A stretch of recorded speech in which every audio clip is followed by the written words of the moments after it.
দাদা কেমন আছেন? আরে অয়ন যে, তারপর বলো কি ব্যাপার? পথ ভুলে নাকি? না আসলে একদমই সময় পাই না জানেন।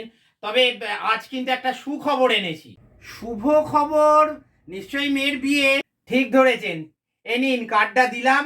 আগামী 12 তারিখ আপনার আর বৌদির কিন্তু নিমন্ত্রণ। দাদা খুবই ভালো লাগতো যদি আপনারা এসে দাঁড়াতে পারতেন, কিন্তু আমি তো জানি বৌদির পায়ের ব্যথাটা অনেকটাই বেড়েছে। না না, তোমার বৌদির পাটা এখন অনেকটাই ভালো আছে। আমরা আমরা নিশ্চয়ই যাব। ও বৌদির পাটা ঠিক আছে? কি যে আনন্দ হচ্ছে শুনে। তবে আসলে ব্যাপারটা কি বলুন তো, আপনার বাড়ি থেকে আমার বাড়িটা তো অনেকটা দূর হয়ে যাচ্ছে। আমি এই কারণেই আপনাদেরকে আর জোর করতে পারছি না। আরে না না, কি আর এমন দূর হয়ে যাচ্ছে? দূর, তোমার মেয়ের বিয়ে আর আমরা গিয়ে দাঁড়াবো না? তুমি চিন্তা করো না, আমরা ঠিক যাব। দাদা আপনার কথা শুনে সত্যি ভীষণ আনন্দ পাচ্ছি। আসলে আপনার মেয়ের বিয়ের সময় তো আমরা আসিনি গিফট দেওয়ার ভয়ে। আমি ভাবলাম আপনি সেই রাগটা নিশ্চয়ই ভুলবেন না। আরে না না, ওসব পুরনো কথা মনে রাখতে নেই। আর আমরা আমরা ঠিক যাব।